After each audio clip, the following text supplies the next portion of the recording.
ಎಲ್ಲಾ ಹಾನಿಯಿಂದ ಕೂದಲನ್ನು ರಕ್ಷಿಸುತ್ತೆ. ಬರೀ Amrit noni reach root premium hair oil. ರಾಜ್ಯದ 14 ಕ್ಷೇತ್ರಗಳಲ್ಲಿ ಇದುವರೆಗೂ 50.93% ಮತದಾನ ಆಗಿದೆ.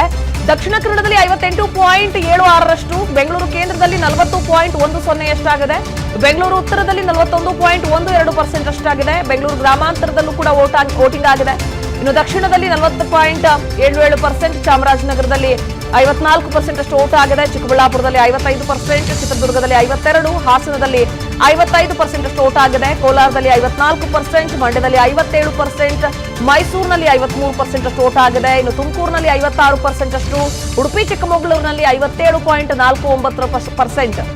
ಅಂದ್ರೆ ಉಡುಪಿ ಚಿಕ್ಕಮಗಳೂರಿನಲ್ಲೇ ಅತಿ ಹೆಚ್ಚು ಶೇಕಡವಾರು ಮತದಾನ ಆದಂತೆ ಕಾಣಿಸ್ತಾ ಇದೆ. ದಕ್ಷಿಣ ಕನ್ನಡದಲ್ಲಿ 58% ಇದೆ. ಬೆಂಗಳೂರು ಕೇಂದ್ರದಲ್ಲಿ 40% ಅಷ್ಟೇ ಆಗಿದೆ ವೋಟ್ ಇದುವರೆಗೂ ಕೂಡ. ಇನ್ನ 2.5 ಗಂಟೆ ಅಷ್ಟೇ ಬಾಕಿ ಇರೋದು. ಸೊ ಉತ್ತರದಲ್ಲಿ 41%, ಗ್ರಾಮಾಂತರದಲ್ಲಿ 49%, ದಕ್ಷಿಣದಲ್ಲಿ ಬೆಂಗಳೂರು ದಕ್ಷಿಣದಲ್ಲಿ 40% ಆಗಿದೆ. ಚಾಮರಾಜನಗರದಲ್ಲೇ 54% ವೋಟಿಂಗ್ ಆಗಿದೆ. ಚಿಕ್ಕಬಳ್ಳಾಪುರದಲ್ಲೂ ಕೂಡ 55% ಆಗಿದೆ. ಚಿತ್ರದುರ್ಗದಲ್ಲಿ 52%, ಹಾಸನದಲ್ಲಿ 55% ಅಷ್ಟು ವೋಟಿಂಗ್ ಆಗಿದೆ. ಕೋಲಾರದಲ್ಲಿ 54%, ಮಂಡ್ಯದಲ್ಲಿ 57% ವೋಟಿಂಗ್ ಆಗಿದೆ. ಇನ್ನು ತುಮಕೂರಿನಲ್ಲೂ ಕೂಡ 56% ಅಷ್ಟು ವೋಟಿಂಗ್ ಆಗಿದೆ. ಉಡುಪಿ ಚಿಕ್ಕಮಗಳೂರಿನಲ್ಲಿ 57% ಅಷ್ಟು ವೋಟಿಂಗ್ ಆಗಿದೆ. ರಾಜ್ಯದ 14 ಲೋಕಸಭಾ ಕ್ಷೇತ್ರಗಳಲ್ಲಿ ಇದುವರೆಗೂ ಶೇಕಡವಾರು 50.93% ಅಷ್ಟು ಶೇಕಡವಾರು ಮತದಾನ ಆಗಿದೆ. ಇಲ್ಲಿನ ಪ್ರಮುಖವಾಗಿ ಗಮನಿಸೋದಾದ್ರೆ ಪ್ರತಿ ಬಾರಿಯಂತೆ ಈ ಬಾರಿಯೂ ಕೂಡ ಬೆಂಗಳೂರು ಸಿಟಿ, ಸಿಲಿಕಾನ್ ಸಿಟಿಯಲ್ಲಿ ವೋಟಿಂಗ್ ಪ್ರಮಾಣ ಕಡಿಮೆ ಇದೆ. ನಾವು ಕಂಪೇರ್ ಟು ಬೇರೆ ಬೇರೆ ಲೋಕಸಭಾ ಕ್ಷೇತ್ರಗಳು ಅಂದ್ರೆ ಜಿಲ್ಲಾ ವ್ಯಾಪ್ತಿಯಲ್ಲಿ ಗಮನಿಸಿದ್ರೆ ಅತಿ ಹೆಚ್ಚು ವೋಟಿಂಗ್ ಆಗಿದೆ. ಅಂತಹ ಚಾಮರಾಜನಗರದಲ್ಲಿ 54% ಆಗಿದೆ, ಚಿಕ್ಕಬಳ್ಳಾಪುರದಲ್ಲಿ 55%, ಚಿತ್ರದುರ್ಗದಲ್ಲಿ 52%, ಹಾಸನದಲ್ಲಿ 55% ಅಷ್ಟು ವೋಟಿಂಗ್ ಆಗಿದೆ. ಕೋಲಾರದಲ್ಲಿ ನಾವು ನೋಡಿದ್ರೆ 54% ಆಗಿದೆ. ಮಂಡ್ಯದಲ್ಲಿ 57% ವೋಟಿಂಗ್ ಆಗಿದೆ. ಮೈಸೂರಿನಲ್ಲಿ 53% ಅಷ್ಟು ವೋಟಿಂಗ್ ಆಗಿದೆ. ತುಮಕೂರಿನಲ್ಲೂ 56%, ಉಡುಪಿ ಚಿಕ್ಕಮಗಳೂರಿನಲ್ಲೂ 57% ಅಷ್ಟು ವೋಟಿಂಗ್ ಆಗಿದೆ. ಆದ್ರೆ ಬೆಂಗಳೂರಿನಲ್ಲಿ ಬೆಂಗಳೂರು ದಕ್ಷಿಣ, ಬೆಂಗಳೂರು ಉತ್ತರ, ಬೆಂಗಳೂರು ಕೇಂದ್ರ, ಬೆಂಗಳೂರು ಗ್ರಾಮಾಂತರ ಈ ಭಾಗಗಳಲ್ಲಿ ಕಡಿಮೆ ಪರ್ಸೆಂಟ್ ಅಷ್ಟು ಅಂದ್ರೆ ಆಲ್ಮೋಸ್ಟ್ ಒಂದು 40% ಅಷ್ಟೇ ವೋಟಿಂಗ್ ಆಗ್ತಾ ಇದೆ. ಇನ್ನು ದಕ್ಷಿಣ ಕನ್ನಡದಲ್ಲಿ ಶೇಕಡವಾರು ಮತದಾನ ನೋಡ್ತಿದ್ದೀರಿ. ಬೆಂಗಳೂರು ಕೇಂದ್ರದಲ್ಲಿ ಬೆಳಗ್ಗೆ 7 ಗಂಟೆಯಿಂದ ಮಧ್ಯಾಹ್ನ 3 ಗಂಟೆವರೆಗೂ ಆಗಿರೋದು 58.8% ಅಷ್ಟು. ನನ್ನ ಜೀವನದಲ್ಲಿ ನಾನು ಮಾತ್ರವಲ್ಲ, ನನ್ನ ಕೂದಲು ಕೂಡ ಆಗಿರ್ಬೇಕು ಸ್ಟ್ರಾಂಗ್ ಅಂಡ್ ಸ್ಟೈಲಿಶ್. ಬರೀ Amrit noni reach root premium hair oil ನೊಂದಿಗೆ.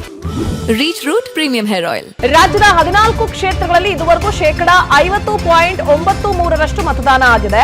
ದಕ್ಷಿಣ ಕನ್ನಡದಲ್ಲಿ 58.76%, ಬೆಂಗಳೂರು ಕೇಂದ್ರದಲ್ಲಿ 40.10% ಅಷ್ಟಾಗಿದೆ. ಬೆಂಗಳೂರು ಉತ್ತರದಲ್ಲಿ 41.12% ಅಷ್ಟಾಗಿದೆ. ಬೆಂಗಳೂರು ಗ್ರಾಮಾಂತರದಲ್ಲೂ ಕೂಡ ವೋಟಿಂಗ್ ಆಗಿದೆ. ಇನ್ನು ದಕ್ಷಿಣದಲ್ಲಿ 40.77%, ಚಾಮರಾಜನಗರದಲ್ಲಿ 54% ಅಷ್ಟು ವೋಟ್ ಆಗಿದೆ. ಚಿಕ್ಕಬಳ್ಳಾಪುರದಲ್ಲಿ 55%, ಚಿತ್ರದುರ್ಗದಲ್ಲಿ 52%, ಹಾಸನದಲ್ಲಿ 55% ಅಷ್ಟು ವೋಟ್ ಆಗಿದೆ. ಕೋಲಾರದಲ್ಲಿ 54%, ಮಂಡ್ಯದಲ್ಲಿ 57%, ಮೈಸೂರಿನಲ್ಲಿ 53% ಅಷ್ಟು ವೋಟ್ ಆಗಿದೆ. ಇನ್ನು ತುಮಕೂರಿನಲ್ಲಿ 56% ಅಷ್ಟು, ಉಡುಪಿ ಚಿಕ್ಕಮಗಳೂರಿನಲ್ಲಿ 57.49%. ಅಂದ್ರೆ ಉಡುಪಿ ಚಿಕ್ಕಮಗಳೂರಿನಲ್ಲೇ ಅತಿ ಹೆಚ್ಚು ಶೇಕಡವಾರು ಮತದಾನ ಆದಂತೆ ಕಾಣಿಸ್ತಾ ಇದೆ. ದಕ್ಷಿಣ ಕನ್ನಡದಲ್ಲಿ 58% ಇದೆ. ಬೆಂಗಳೂರು ಕೇಂದ್ರದಲ್ಲಿ 40% ಅಷ್ಟೇ ಆಗಿದೆ ವೋಟ್ ಇದುವರೆಗೂ ಕೂಡ. ಇನ್ನ 2.5 ಗಂಟೆ ಅಷ್ಟೇ ಬಾಕಿ ಇರೋದು. ಸೊ ಉತ್ತರದಲ್ಲಿ 41%, ಗ್ರಾಮಾಂತರದಲ್ಲಿ 49%, ದಕ್ಷಿಣದಲ್ಲಿ ಬೆಂಗಳೂರು ದಕ್ಷಿಣದಲ್ಲಿ 40% ಆಗಿದೆ. ಚಾಮರಾಜನಗರದಲ್ಲೇ 54% ವೋಟಿಂಗ್ ಆಗಿದೆ. ಚಿಕ್ಕಬಳ್ಳಾಪುರದಲ್ಲೂ ಕೂಡ 55% ಆಗಿದೆ. ಚಿತ್ರದುರ್ಗದಲ್ಲಿ 52%, ಹಾಸನದಲ್ಲಿ 55% ಅಷ್ಟು ವೋಟಿಂಗ್ ಆಗಿದೆ. ಕೋಲಾರದಲ್ಲಿ 54%, ಮಂಡ್ಯದಲ್ಲಿ 57% ವೋಟಿಂಗ್ ಆಗಿದೆ. ಇನ್ನು ತುಮಕೂರಿನಲ್ಲೂ ಕೂಡ 56% ಅಷ್ಟು ವೋಟಿಂಗ್ ಆಗಿದೆ. ಉಡುಪಿ ಚಿಕ್ಕಮಗಳೂರಿನಲ್ಲಿ 57% ಅಷ್ಟು ವೋಟಿಂಗ್ ಆಗಿದೆ. ರಾಜ್ಯದ 14 ಲೋಕಸಭಾ ಕ್ಷೇತ್ರಗಳಲ್ಲಿ ಇದುವರೆಗೂ ಶೇಕಡವಾರು 50.93% ಅಷ್ಟು ಶೇಕಡವಾರು ಮತದಾನ ಆಗಿದೆ. ಇಲ್ಲಿನ ಪ್ರಮುಖವಾಗಿ ಗಮನಿಸೋದಾದ್ರೆ ಪ್ರತಿ ಬಾರಿಯಂತೆ ಈ ಬಾರಿಯೂ ಕೂಡ ಬೆಂಗಳೂರು ಸಿಟಿ, ಸಿಲಿಕಾನ್ ಸಿಟಿಯಲ್ಲಿ ವೋಟಿಂಗ್ ಪ್ರಮಾಣ ಕಡಿಮೆ ಇದೆ.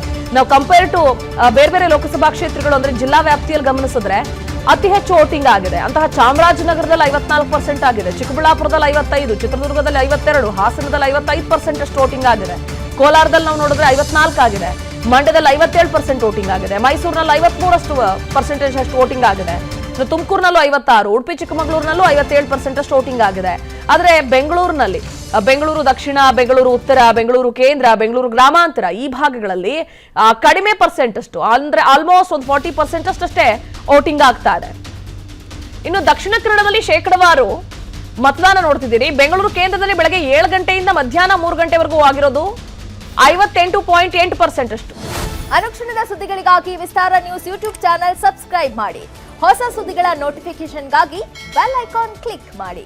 ಲೇಟೆಸ್ಟ್ ಅಪ್ಡೇಟ್ಸ್ಗಾಗಿ www.vistaranews.com ವೆಬ್ಸೈಟ್ಗೆ ವಿಸಿಟ್ ಮಾಡಿ. ಅಂಗೈಯಲ್ಲೇ ಜಗತ್ತಿನ ಸುದ್ದಿ ತಿಳಿಯಲು ವಿಸ್ತಾರ ನ್ಯೂಸ್ ಕನ್ನಡ ಆಪ್ ಡೌನ್ಲೋಡ್ ಮಾಡಿ.